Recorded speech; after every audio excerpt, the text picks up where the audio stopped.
আসসালামু আলাইকুম। সবাই কেমন আছেন? আশা করি ভালো আছেন। আজকে আমি আপনাদের জন্য নিয়ে আসলাম নতুন একটা করলা ভাজি রেসিপি নিয়ে। আশা করি আপনাদের কাছে অনেক ভালো লাগবে। অনেকে হয়তো করলা খান না, কিন্তু আমার এই রেসিপিটা ফলো করে দেখবেন। চুলায় একটি প্যান বসে আমি এখানে কিছু পরিমাণ তেল দিয়ে দিচ্ছি কিছু পরিমাণ পেঁয়াজ কুচি।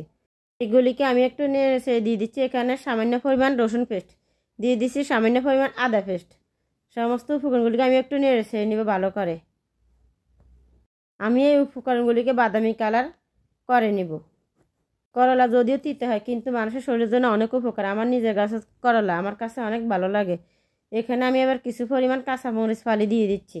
কাঁচামরিচ ফালিগুলি দিয়ে আমি একটু নেড়েছি। এখানে দিয়ে দিচ্ছি আমি পরিমাণ মতো লবণ দিয়ে আমি এগুলিকে একটু নেড়ে ছেড়ে নিব। দেখুন, এভাবে করলা ভাজি রান্না করলে করলা ভাজি অনেক পারফেক্ট হয়। এখানে আমি সামান্য পরিমাণ হলুদের গুঁড়া দিয়ে দিচ্ছি। দিয়ে আমি একটু নেড়েছি এগুলিকে ভালো করে কষিয়ে নিব। এবার আমি এখানে কেটে রাখা করলাগুলি দিয়ে দিচ্ছি। দিয়ে এগুলিকে আমি কিছুক্ষণ রান্না করে নিব। এখানে প্রায় আমি 10 মিনিট পরিমাণ রান্না করে নিব। দেখুন, এই দিক ওই দিক উল্টে পাল্টে আমি এগুলিকে ভালো করে মিক্স করে নিব। আমাদের নিজের গাছের করলা, তাই সাইজ একটু ছোট, কিন্তু অনেক সুস্বাদু আমার এই করলাগুলি। তিতাও অনেকাংশ কম আছে। এবার আমি ঢাকনা দিয়ে প্রায় আধা ঘন্টা পরিমাণ লো হিটে এগুলি রান্না করে নিব। আমি এগুলিকে একবার শুকনো শুকনো তেলে ভাজি করে নিব। কিছুক্ষণ পর এসে আমি এগুলিকে নেড়ে দিব, যাতে করে পুড়ে না যায়। তেলে শুকনো করলা ভাজি গরম ভাতের সাথে খেতে অনেক মজা।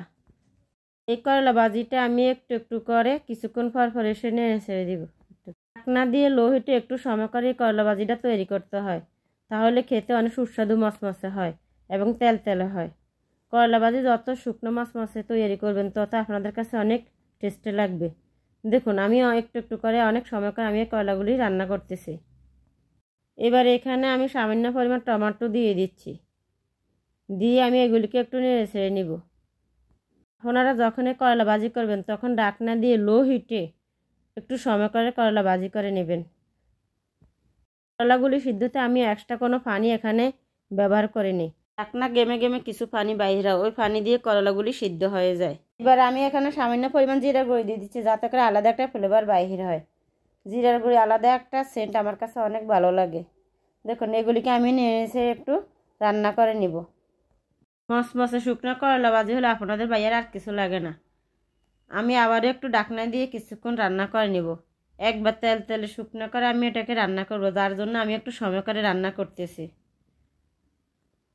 শুধু করলা না, আসলে যে কোনো ভাজি একটু সময় করে রান্না করলে অনেক সুস্বাদু হয় এবং খেতে অনেক ভালো লাগে। এবার আমি এখানে কিছু পরিমাণ ধনিয়া পাতা দিয়ে দিচ্ছি।